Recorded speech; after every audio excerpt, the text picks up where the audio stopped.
Dude, I'm just here to make more money. Like, it's obvious, You're a fucking idiot if you say that. Do you know what actually pushes away from doing the hard work? What's that? That because they're calling it hard work. You go in Ibiza, in Spain right now, and you go on a beach and you will see 90% of the ladies there are topless. But if you go in Saudi Arabia, or even here in UAE, go topless on the beach, you go in jail. All right, welcome to we still don't have a name for the podcast, sales podcast. Today we're joined by mysterious man, the Macedonian stallion. So this man started in the fitness sales, okay? So he started with kind of like grinding it out, stuck in that 0-3K a month, and then went to 20, 30K, now starting to like close 50K PIFs, 100K PIFs, big deals just effortlessly. How much did you do yesterday? Yesterday night? 250Ks. Casually. Just normal Friday nights for this man. Yeah, good to finish the the working week. Any bottle services for tonight? Tonight is gonna be just a dinner and enjoy. Okay. Just a chill day. No need to celebrate, just a normal day, right? That's just So- casual. That's our job, no? There you go, of course. So, Professionals. founder of the Be Relentless Methods, Bogdan Micov. Welcome to the podcast. I'm pleased to be here, guys, and I'm Happy to have you. Also. I'm very happy to see a young spirits and ambitious people trying to change the world for the better, especially among the youngsters. I mean, in the sales industry, it's not from yesterday; it has been always there. However, it's evolving every year, every month, or something else, and I'm happy to be here.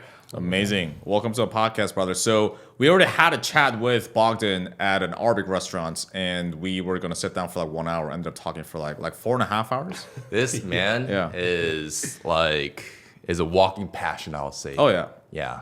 Like absolute passionate about what he does. Like you have a big vision for salespeople. I think this whole sales industry, I think you got a lot to share about. So I hope we can get this done in 1 hour, Yeah. But it's all good. But we'll let it flow. But obviously, you have different backgrounds from different things. Obviously, you're in the nightlife hospitality industry, very cool background. I was in that background as well. Yeah. And in fitness sales, as well as like very in-depth knowledge in NLP, learning from literally the best of the best Yep. in the world, as well as you have like a fighting background as well. Is that right? Yep. Actually, that's the baseline of everything that I've done before. I've been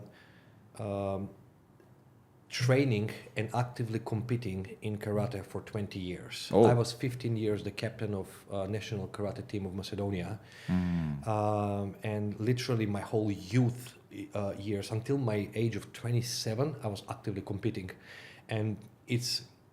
Many people they don't know about this part because I don't really promote it there. A part of people that are all part of my personal life, but so far recorded international fights, which means out of my country, not national. I don't count that. It's 1,578 fights. Oh, So far. it's a lot of fights. Yeah, that's 1,578 different people. Yeah. Different personalities, Yeah. different challenges, different thing, and I believe that living that life created a certain discipline, created a certain will for success, created a certain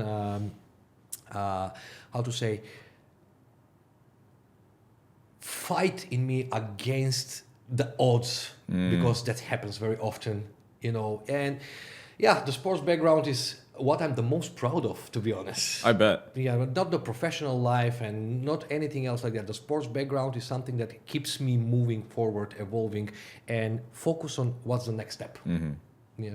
100%. Because I felt that like sports is one of those things that teaches obviously discipline, character. That's why, a lot of people in America, for example, encourage their kids to go to school and go to sports. Yeah. Have you found that you being in that fighting background in sports translates to succeeding in sales, if anything? If so, how? Absolutely. Yeah. Absolutely, because many, not only karate, not only fighting sports, every sport in general, it requires a sacrifice. But you do that sacrifice to achieve something greater that you are at the moment. Now, karate, it's a traditional martial art. It has been since always. here. However, it's not well paid. So everything that you do, you're almost never paid, to be honest. Everything that you do, it's you do from love. You do it from the bottom of your heart. You know, you do it because you love what you're doing. It's not easy at all. You suffer injuries.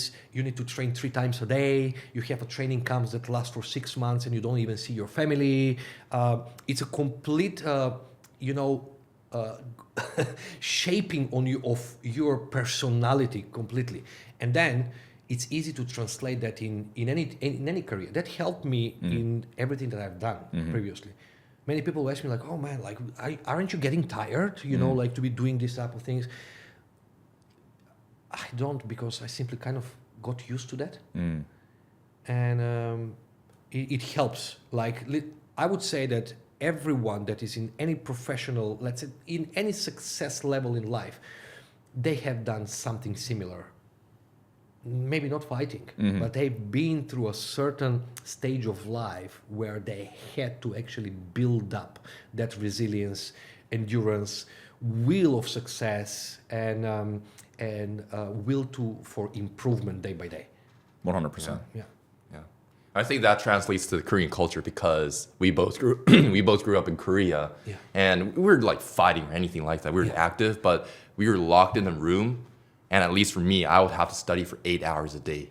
8 hours a day to actually be the top student, you know. And education is very, very serious in Korea, and that's what I've gone through, and that translates into my sales career as well. Like, I mean, like, I've done it already 8 hours a day. I know what it takes to actually memorize a script or like be present at the call, like be fully competent with my own skill set. I think you also, Brian, I think you can also kind of align to that as well, since you're born and raised in Korea as well. Oh, for sure. Asians never get B's, man. Asians get, Asians. You know what I'm saying? Asians compete with Asians, you know. Emotional damage. Exactly. Damage deep inside. Emotional damage. No, but let's be honest about this. It's just a building a habit. I don't, it's not about how intellectual capable you are. It's actually building a certain habit of retaining of a certain knowledge. And nowadays I've learned a little bit different thing.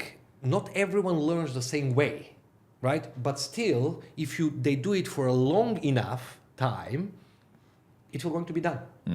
So that's why some people takes a little bit longer to learn something. Some people takes a little bit less longer because they have different ways of learning. Some people learn a little bit more visual. Some people are more auditory. Some people are more kinesthetic. How they perceive data from the environment, which senses are more developed for them to perceive the data and actually internalize that type of a knowledge. But when you do it long enough, you found a way. Our body is magical. Our mind is magical. It's still not even closely to 5% discovered what we are capable of. But we just adapt on things. The only thing that does not let us progress is if we do have a very strong emotional attachment to something. And we're talking about resilience here. You have a very interesting point about this. You've once in that conversation when we're sharing that dinner together, you're talking about your belief forms your behavior creates that results. So can you talk more about that? In order for someone to be a top performer, not only just sales but in life in general, how do you form that level of belief so that you can actually be that person? So let's discuss it. First, what is belief? Belief is a thought, way of thinking, practiced for a long time that became unconscious, which means that became on autopilot. Beliefs are not something that you're born with. Beliefs are what you have been shaped by the environment. Conditioning. So beliefs are, I will give you there was a social experiment done previously. You have 2 best friends, and then you have another person. And those best friends were friends for 20 years. And then they put like insider, another person, just like a social experiment. The insider was going and feeding one of the guys like misinformation about his friend, right? And every day he will mention something how his friend, oh, you notice, I think he's jealous of you. Oh, do you notice? So he's just feeding little by little. And even though at the beginning, they're friends, they know each other for 20, 25 years, he was not even suspecting that, like, okay, you're talking bullshit. And then after a while, suddenly he started believing the guy. And then he created a belief system that his friend is against him, actually. And then the fight started there. Even though it was not true at all, but by being conditioned for a certain amount of time, it impacts on you. That's why they say you're the average of the 5 people that you're surrounded the most with. Because your environment actually condition your way of thinking. Because your way of thinking will going to create that type of belief. Because belief is just practiced way of thinking for a very long time. Mm-hmm. So if you're conditioned, let's say, by your family or by your environment that this is your God. I'm not going to talk about religions, but let's suppose Vikings, right? Vikings, they have their own religion and they believed in Odin, in Thor, Loki, or something else. You cannot change their mind. You cannot say against that because it goes against their belief that they say it because they have been practicing that stories. What is the God of thunder? And they have practiced in their mind, visualizing that became automatic, it engraved in their cells. And that's a belief. Now about the question that you say, I want to reverse engineer it about. Right. I want to be a top performer and I want to form beliefs based on that also. How do you do that? Correct. Now, you have something called results. Any area in life. Is it going to be sales? Is it going to be career? Is it going to be love? Is it going to be relationships? Is it going to be... You have a certain results in life that you are achieving. That's the proof that you already have. Where the results come from? They come directly from our behavior, right? Something that we do or something that we don't do. So now many people make mistake. They focus on the behavior. But there is a step behind. Where the behavior comes from. Mm-hmm. And the behavior comes from state of mind. What is state of mind? Way of thinking, therefore feeling.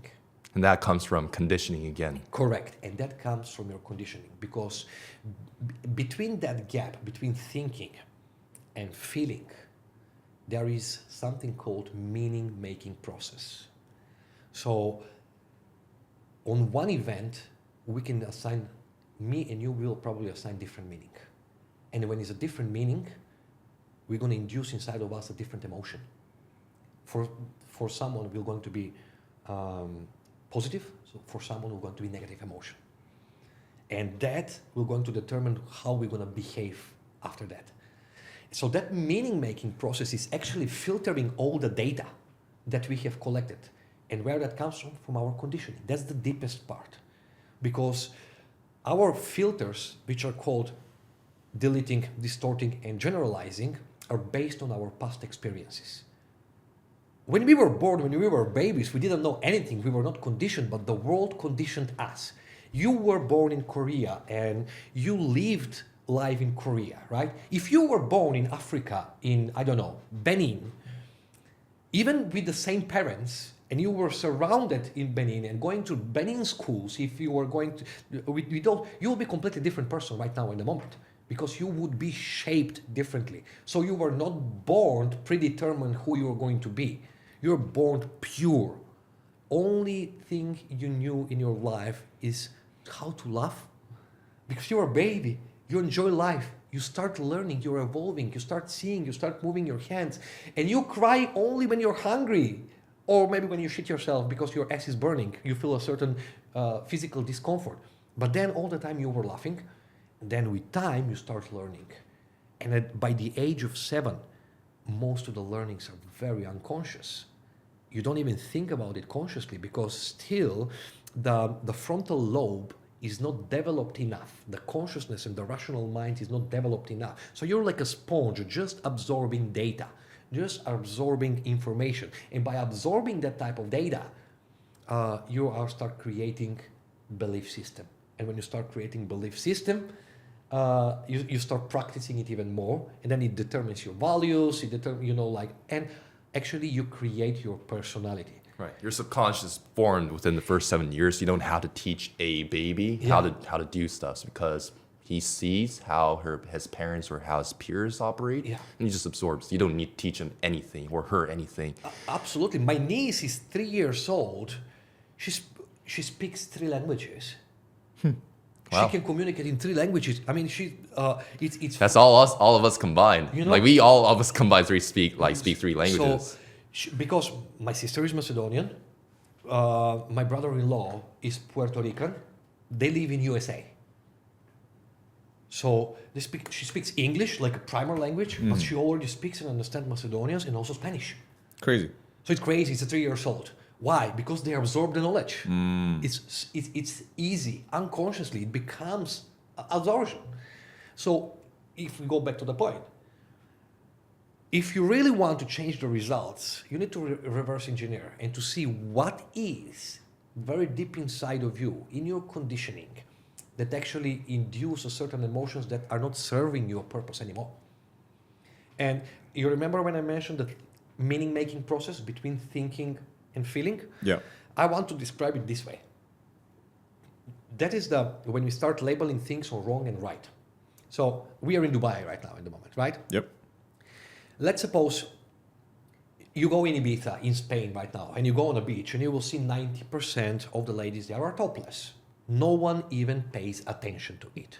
No one even sees it. No one even judges it. It's completely normal. That guy might see it. It's completely normal. And it's absolutely okay, which means there is no negative emotion. But if you go in Saudi Arabia or even here in UAE, go topless on the beach, you go in jail. Yep. Yeah. Now, who is wrong and who is right?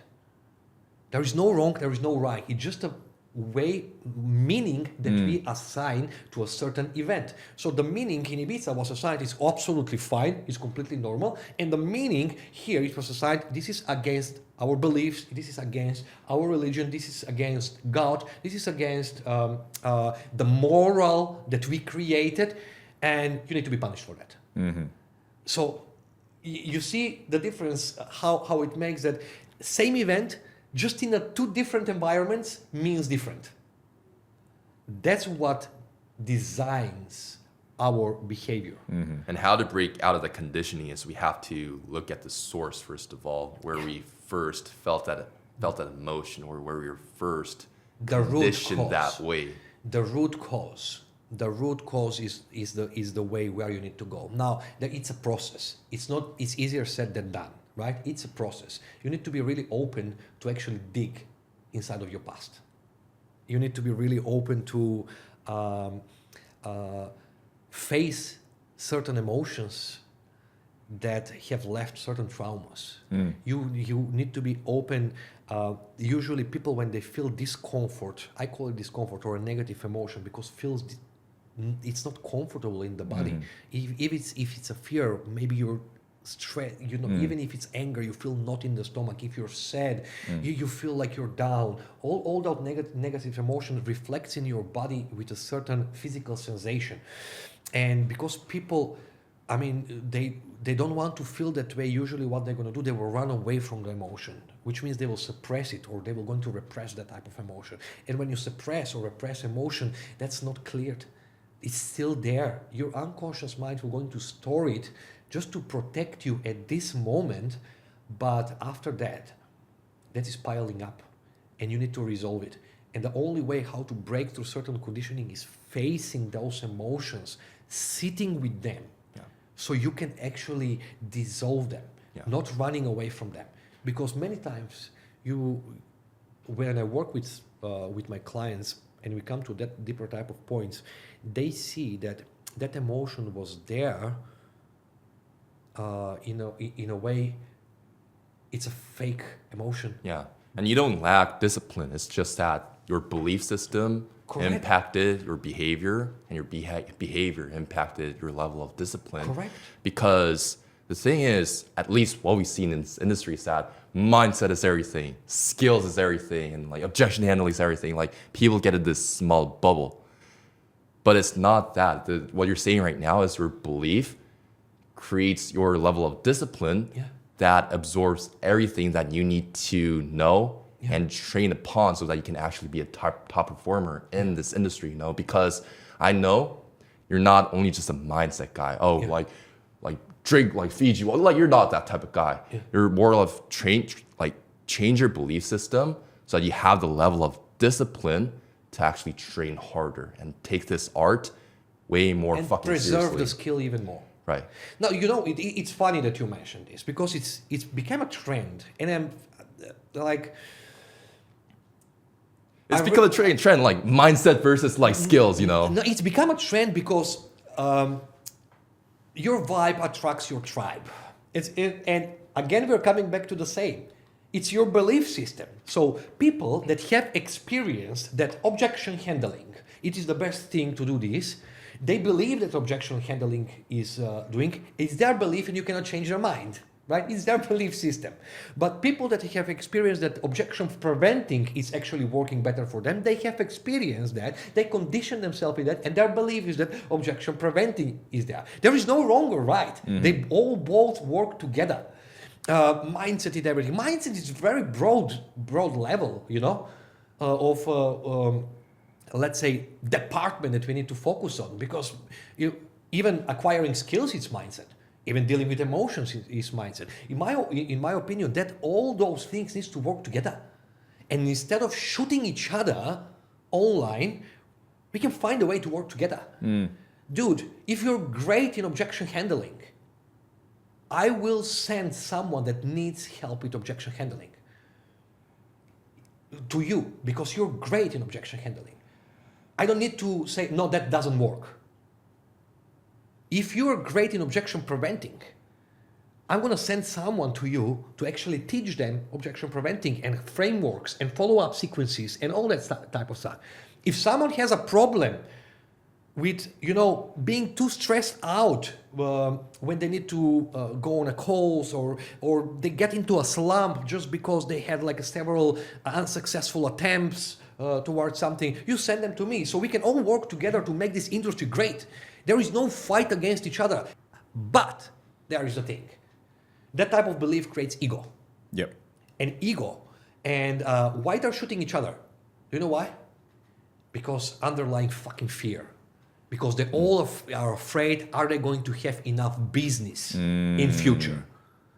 Yeah. Because if someone, let's say, if I gained attention from someone else, and people start following me and start relating to me, other people will be afraid, unconsciously, it's not blame, it's not judgment, unconsciously they'll be like, oh, maybe he will going to take a piece from my revenue and then start shooting. That's a fucking bullshit. I need to teach you this. I have this type of thing. Man, like, chill down. Yeah. Like, literally, chill fucking down because we are here to work together. Yeah. And we can all agree, like, all three of us, like, we freaking, like, probably read our scripts, like, thousands of times. Like, we've trained hard, day and night, time zone, who gives a fuck? We would just stay up at 5 a.m., take notes, apply that, like, and just internalize on how we actually bring that up in a real life call, When we're actually in real life call, we have enough confidence, we're just autopilots from there, And I want to, because you're really, really good with A-type prospects, the so-called sophisticated prospects. Yeah. Why do you think even the skilled reps even choke or, I guess, feel this type of obstacle against or with A-type prospects? Very good question. I love this. First, let's start. Why do you even call them A-type or sophisticated? What that even means? Well, Brian? Well, people describe them as alpha type, right? People that are more logical. What is alpha? Alpha type being like, hey, like I'm here to get some price, like I'm doing good in my life, like what do you guys do? Kind of like egotistical. Get to the point. I know what you guys are doing. Okay, that's fine. But does that mean they're not human beings? Still human beings. They're all human beings, right? They just perceive and they express emotions in a different way. They are human beings. And you know why many people struggle with dealing with so-called, I never call them A-type. I don't label them A-type or sophisticated buyers. Simply because that is their belief system. It's not in my belief system. They're human beings. He is on this call just because he needs something from me. I don't give a fuck how much money do you have, how successful you are. You are on that call because I might possibly have something that you need. And let's fucking have a conversation here and let's see if I can help or not. So we all know that. Yeah. All the reps theoretically know that. How do you internalize when you're actually in a real life call? You're not like Then is the point. You know what? We all know that, but I always say, if you know it but you don't do it, you don't know it. You don't know shit. what's your definition of do? So, for example, if you label it like a sophisticated A-type alpha buyer, you are giving away power straight away. You're giving away power to them. What that means, they are overpowering you on your own expense. You gave them the right to overpower you just because you belittled yourself. And you belittle yourself from one simple reason. You have fear. You're afraid of maybe not closing the deal. You're afraid maybe of being confronted. You're afraid maybe people overpower. And then when someone says like, man, like I have done this shit 1,000,000 times, just give me the conversation there, and then people get frozen. How do you go about it? Like, Brian, can you like role play with Bogdan here? Yeah, let's do it. Yeah, sure. Okay. Yeah, I mean, listen, man. I don't need your sales pitch right now. Just the information, how much it is, and then I'll just kind of think about it. I'll get back to you. Okay. Absolutely, man. I mean, first, I don't think you should buy anything yet. At this point, I don't even know if we can help. Now, for me to be giving you the right information here and not to waste your time, I know how valuable time it is for you, sir. I believe that I will need a little bit just of a context, just to tell me what you're looking to achieve and to see if we can have a solutions. For instance, like, do you know what is it that you're looking for specifically, just so I understand better? Yeah. So you acknowledge that, hey, I get it. Yeah. We're on the same team. Yeah. Yeah, but we need more context, so be able to see if we can help you. But at the end, it's true. Yeah. Because I don't know a shit about that person. I don't know what he needs. He saw an freaking ad, and that ad is vague and it's for attracting people. So maybe he misunderstood the ad. Maybe he has a different expectations. Maybe he was looking for done for you, but this is done with you. You know, how would you act? Why would you even be pitching there? But at the same time, you cannot be confronting them. Right. You cannot confront a person and to become combative. You need to put yourself on the same side of the table. And you will put the same side of the table if you're comfortable having a conversation. If you're comfortable having sometimes even uncomfortable conversations. Because from a third person view, Yeah. like the way how he approached it was very charismatic and warm. But how did you feel as a prospect role playing? Yeah, so obviously, hey, totally get it. We're on the same side, collaborative also, as well as, hey, man, like I totally get it. Like I've been in your shoes as well. Yeah. So it feels like the person feels understood. Yeah. Right. Now, when the prospect is being, vague for, big or maybe egotistical, Yeah. right? Maybe they're not opening up about the problem. How do you go about with those kind of dude, folks? I'm just here to make more money. Like it's obvious, It's very funny. I'm going to say, I'm just here to make more money, right? What money means, brother? I mean, money in the bank is only ones and zeros, right? More money for Jeff Bezos is one thing, more money for Uncle Jim is another thing. So, in your mind, can you just guide me through to understand better what more money means? If I help you to make $1 tomorrow, is this gonna worth your time now? do more investments then. Yeah, but it's gonna worth your time. So, what is more money? I'm just trying to understand, man, because, and pardon my accent sometimes. Sometimes I talk like I have a cotton in my mouth. But do you see that I'm putting you down? I'm putting your guard down. I'm just making fun of my own expense. Yeah. And let me know. I'm confused. What is more money? What is fucking more money?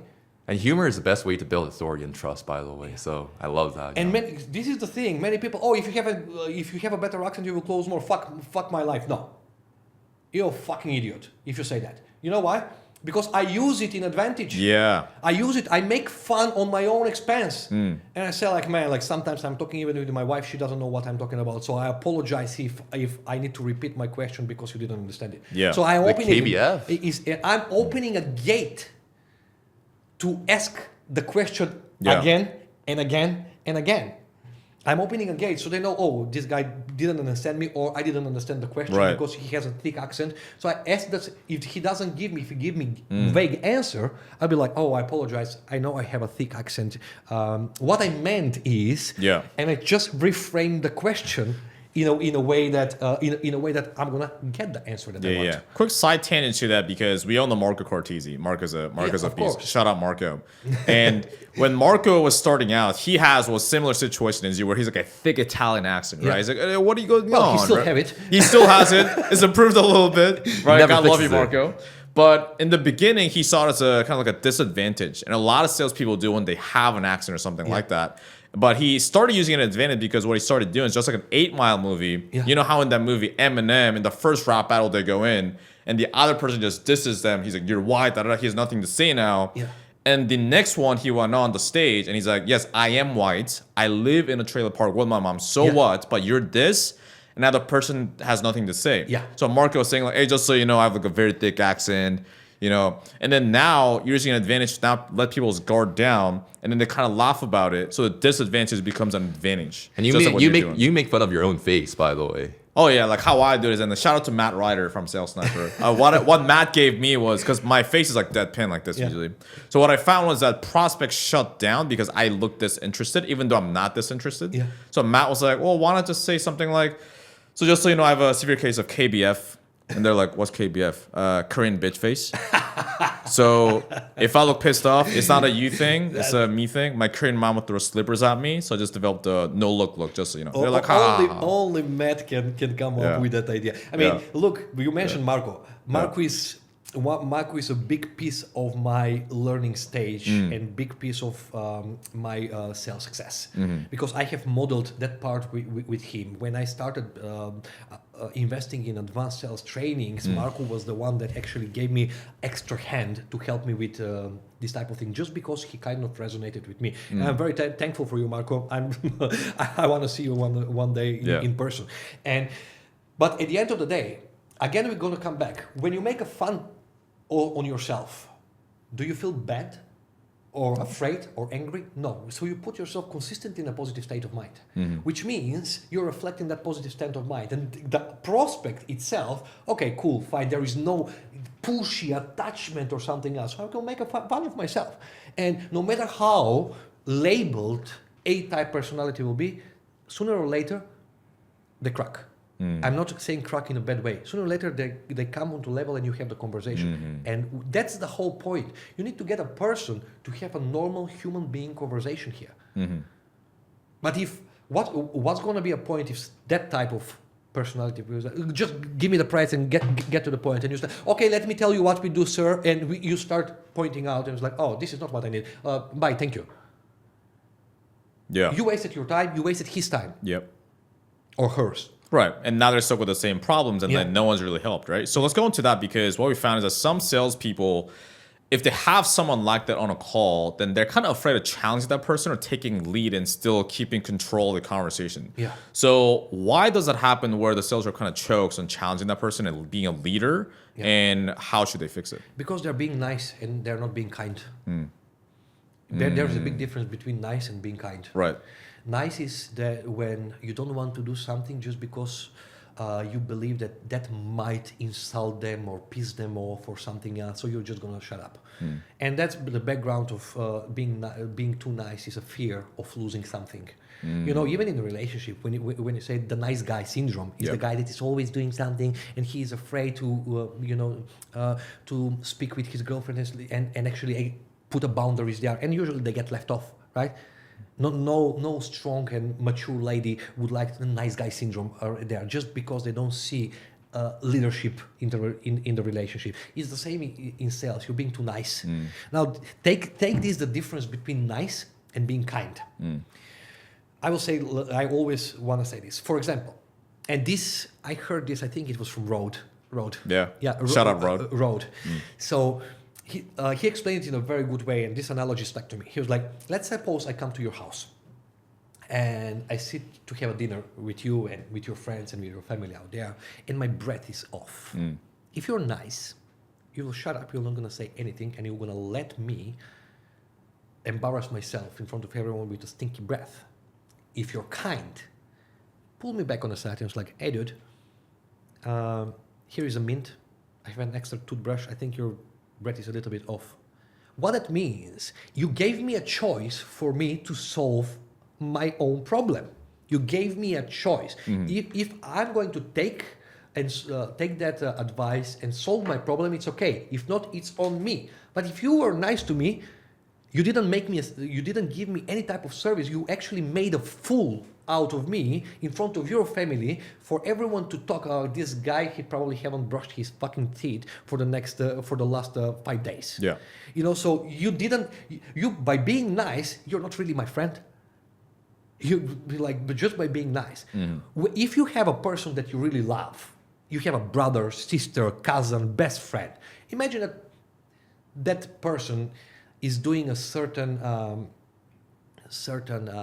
let's say, health destructive habits, whatever. I don't know. It becomes a junkie, hooked up on heroin, on crack, and you see that he's destroying his life. How are you going to talk to him nicely? No. You're going to be nice and shut up? No, you'll go and say, hey, you fuck up. You see that you're fucking destroying the whole family. Put your life shit together. Let me take you to the rehab. So why you're doing that? Because you really care about that person. Right. Isn't it the same in sales? If you really care about that person to have the results or something else, you will do anything that is necessary. Put the nice boy fucking aside. Get your fears in the trash can and just go and, man, I want to fucking help you. I'm going to do anything in my power to help you. I'm going to be the kind guy and give you the choice for you to solve your problem. If you don't want to take the solution, it's on you. It's a decision that you will need to live with it. Is it yes? Is it a no? But at least I was good enough, kind enough, and with the best intention in my life to fucking help you. So that's how I would approach. That's why people are being scared, like being too nice. But what is being nice? It's a fear of emotion, and that fear emotion, it may come. It's very deep from certain conditioning. Maybe they were young and someone have told them, like when the adults speak, you shut up, and that's engraved in them. And maybe you like this was happening in our country, right? If let's suppose the adults are on a table having a dinner or something else, you don't speak until you're being asked. Because if you open your mouth, you get a slap. And for some people, that leaves a lot of trauma. And this is a very extreme situation. Yeah. That leaves a lot of trauma. For some people, their father, their mom tells them, like, you don't ask questions. If you say, Mom, how much money do we have? That's a very bad question for you to ask. And that's happened 25, 30 years ago, but left a certain belief. And then when you need to ask for a paid in full, what happens? Too afraid. Shaking. Yeah. Because in your belief system, the nervous system is putting the alarm out. Oh, that's not good. That's not good. Your mom told you this. That's not good. And then you go like, should we start? And the guy sees you like insecure little prick. Yeah. And you're like, okay, cool. But we can do a payment plan. Man, you go PIF or you don't go. Obviously you need to work with people. Sometimes they are not liquid enough to be starting else. You can work with them. But the whole thing comes like, how do you feel when you need to do a certain action? Mm-hmm. That's why behavior comes from feeling. Right. From state of mind. Because if you're afraid, you're not going to ask the question like, even if you're trained, even if you know the words, it's something else. If you don't feel it inside, if you don't have that type of confidence, will come across not as effective. 100%. And it's the delivery, right? The way you say it, the way you ask it, and your tonality and your facial expression. Absolutely. People consciously or subconsciously pick up on that. And therefore, either they kind of see you as lower status and like the internet. That's when those objections happen. And one thing we need to add upon also is with that belief system in place, we need to freaking train also. Training is also needed. You didn't come to this place just with like drinking Fiji water, getting meditation. You came here because of freaking hard work. Absolutely. But your hard work was formed by your belief system because you knew it was possible. Yeah. You've seen people like Mark or Matt, and you know, okay, I can actually do that. Yeah. So let me fucking do that. And that's where all the training came from. Like, I mean, I didn't necessarily believe it was possible. I just thought to myself, if I have half a brain and just a work ethic, I'll get there, you know. But I don't think that there is stupid people in the world. I don't believe in that. They just have a different learning methods. Yep. And they need to put the effort that is necessary there. Yeah. They need to put the effort. I mean, you're absolutely right. I mean, you cannot actually sit down on top of the mountain, meditate, and wait the rain to go on top of you and you will close the deal. It's not going to happen, right? You need to go through that process. You need to learn the skills. You need to go. But funny part is, do you know what actually people pushes away from doing the hard work? What's that? Because they're calling it hard work. And hard presupposes something painful. And one of the biggest motivations, is running away from pain. And people subconsciously are running away from pain. They will not going to put enough hard work. That's why I teach my students all the time.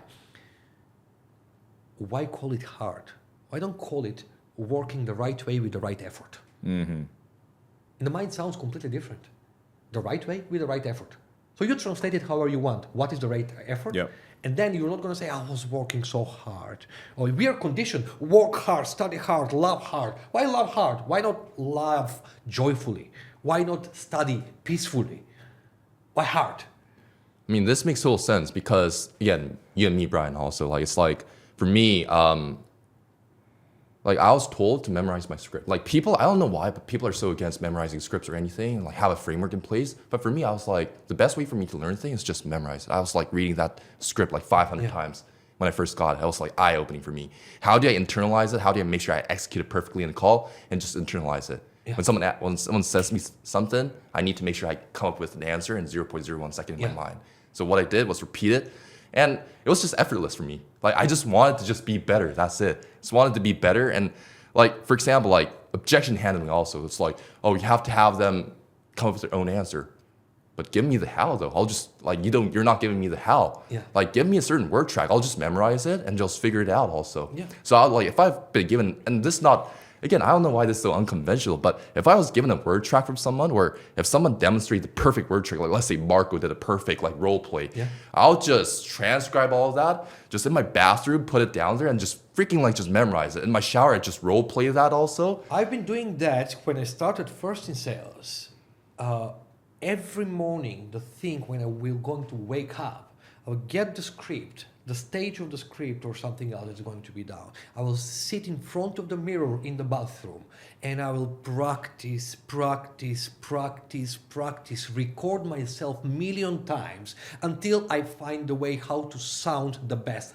And my facial expressions are in the best way possible. And my body language is in the best way possible. So I have practiced it millions and millions of times, recorded and listening to myself millions and millions of times. But I enjoyed that. Yeah. Some people, they don't enjoy it.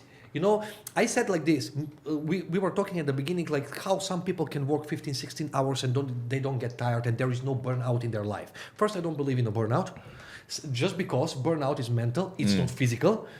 When you love what you're doing, it's you never stop having fun. True. So me, talking with other people, being on calls, exploring, even now I'm testing, A/B testing a certain phrases, certain approach, certain framework, because it's a learning process. You're learning all the time, right? I enjoy the process. Exactly. And that's the beauty of persuasion.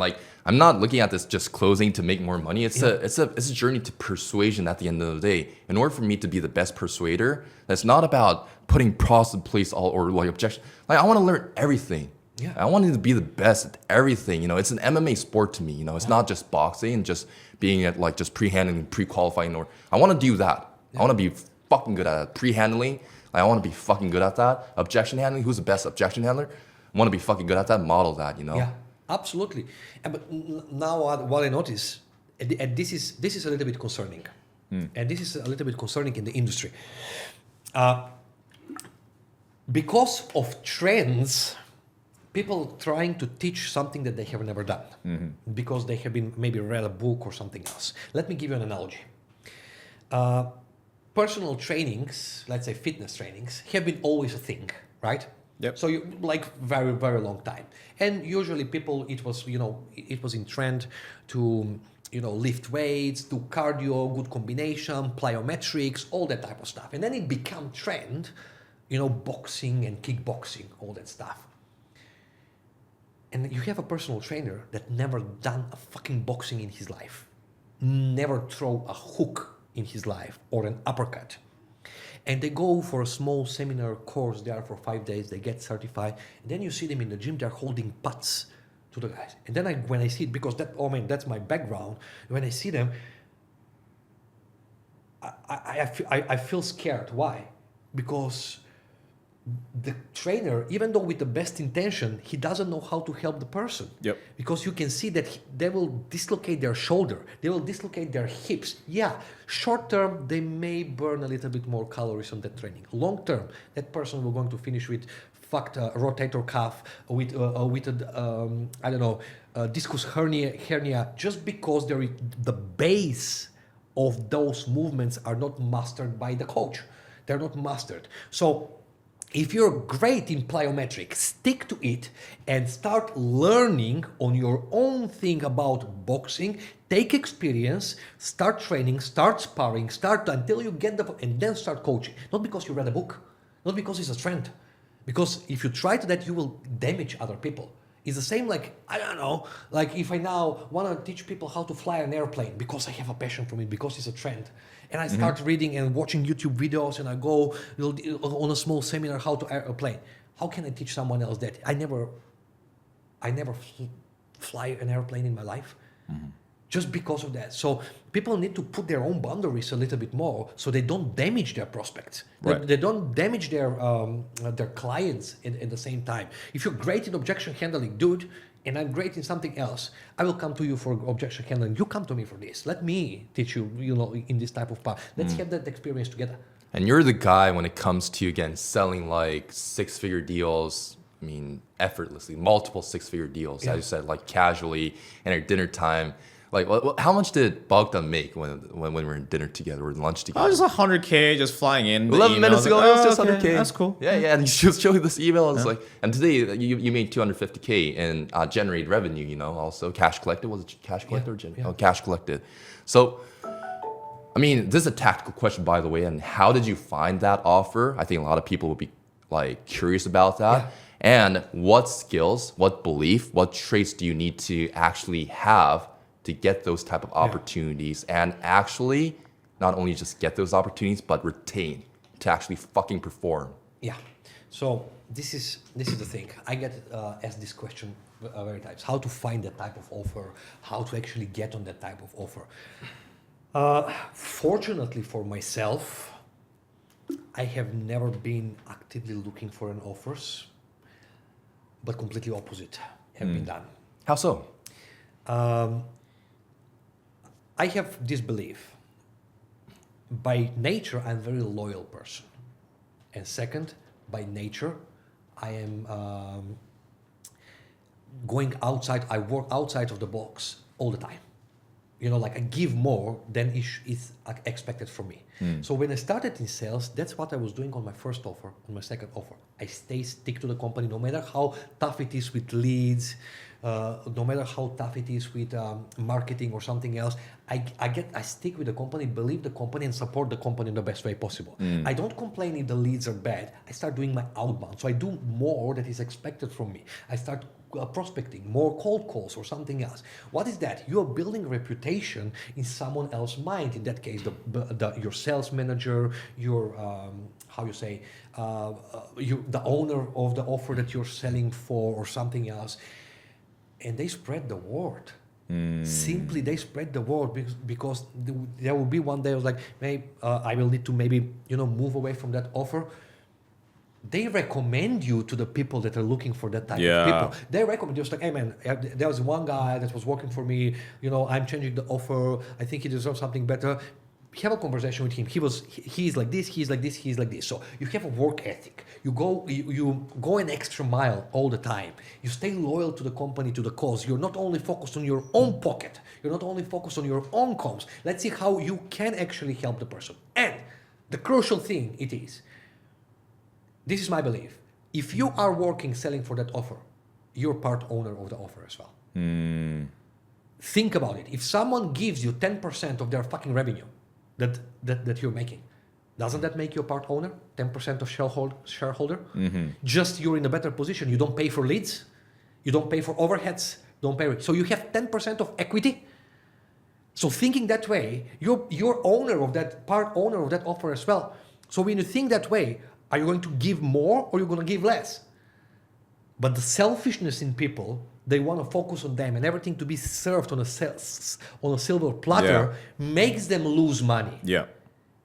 Makes them lose money. They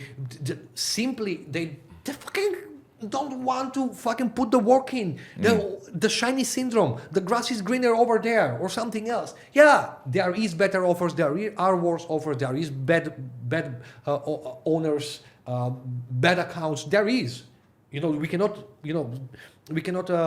deny that. Yeah.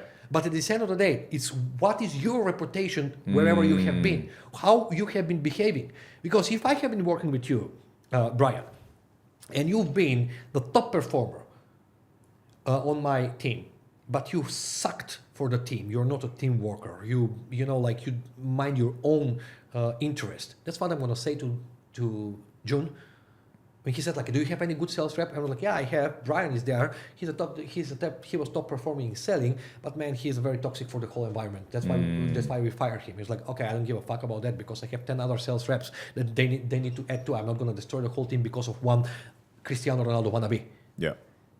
So that's the whole thing.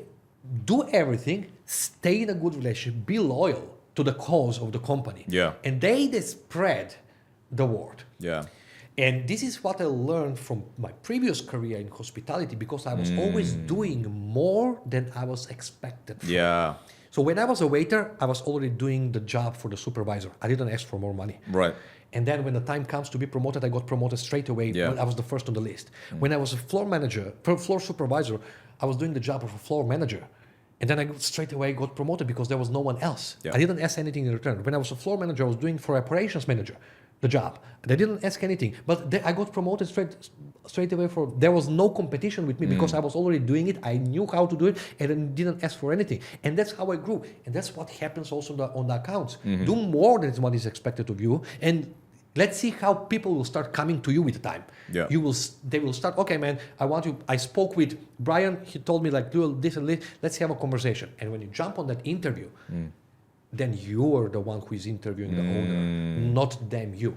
Then you're the one who is interviewing. It's like, okay, dude, this. Tell me about yourself, mate. You already heard about yourself from Brian. Tell me how can I help? Yeah. What is it that you're looking for in a salesperson, just for me to understand? Yeah. And then you take the conversation there. Yeah. You close the owner, but they already had the funnel was, Brian was the funnel that actually told about everything that I do and I don't do. I fucking love that because that's what separates people who succeed in anything. Because when I was a 7-7 as well, my job was just close leads, that was it. Yeah. But what I started seeing was that there are some issues with the client delivery system that's preventing upsells, referrals, and renewals. Yeah. Right, and client satisfaction. So I started breaking it down. I sent a Loom video to Matt at the time. He was a CF 7th level, and that got spread over the whole department. And then that's when we got a refunds rate down, we got a dispute rate down, and then better client experience, more referrals, and more upsells. I was actually one of the top reps in terms of upsells. And so I got offered hey Brian, do you want to be involved in the client experience team? Do you want to get these opportunities? I said no to them, but especially when I left, then I was on good terms with let's just say pretty much everybody, right? Because they said Brian's good, good luck, man, instead of having a sour ending. And so that's what separates more opportunities, good reputation, just over delivering, right? Not just for your clients, but also the business you sell for and vice versa. Just over deliver and then you'll do that. That's bang on. Everyone that I have been working with so far, everyone, even in sales snipers, absolutely everyone that I have been working with, every now and a while they just pop up, hey man, there is one opportunity good for you if you want to go there, if you have time, if you have space, if you if you're free. You cannot say yes to everyone, say thank you at the moment I'm occupied with this project, but they're coming, so you don't need to be seeking. But to come to that point, I always say first give, then you're gonna get. It's not other way around. And Brian is always the guy that will think outside the box. As we said last time, you're the only rep that I know that hired from your own money, paying thousands of your own personal funds to actually hire a copywriter to send follow-up emails. Who does that, really? So I've done the same. Nice. I paid for one of the projects. I was having a list of leads. So I paid from my own CRM. I paid a copywriter, and I started reaching out to them in a cold email. Savage. You know, this type of thing. But the pricing point on that offer is from 200K and up.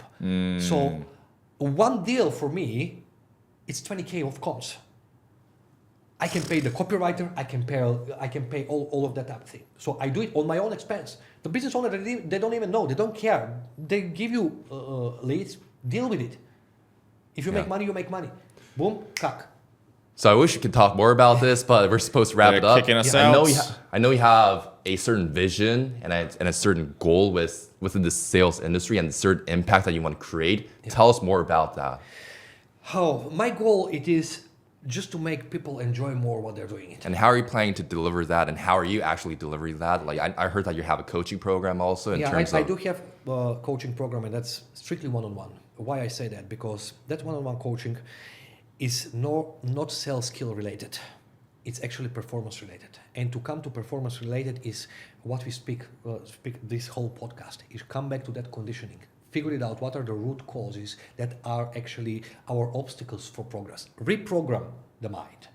Integrate that up reprogramming. Start creating new personality, new belief system, new part. How to deal with the negative emotions more efficiently. How to actually put yourself in a peak performance in a second rather than just waiting for some guru to be motivating you 3 days in a row. You know, to get to that type of point so you can enjoy what you want, so you can learn faster, so you can perform better, and at the end of the day, make more money.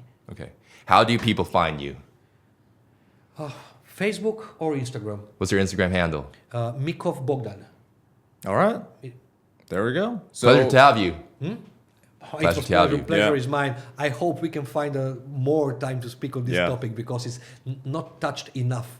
You never know. There might be an episode 6 or 7 also. Yeah. that could happen too. All right. So if you're listening to this, you want to get your mental performance, regulate the emotions as a sales rep, increase your performance, close bigger deals, hit up Bogdan on Instagram or Facebook. We'll leave the links in the description box below as well. Just tell them that you saw him from Brian and Drew's podcast. Besides that, make sure you hit this like button, comment below, subscribe, bell notification. We'll see you in the next episode. Peace. See you later.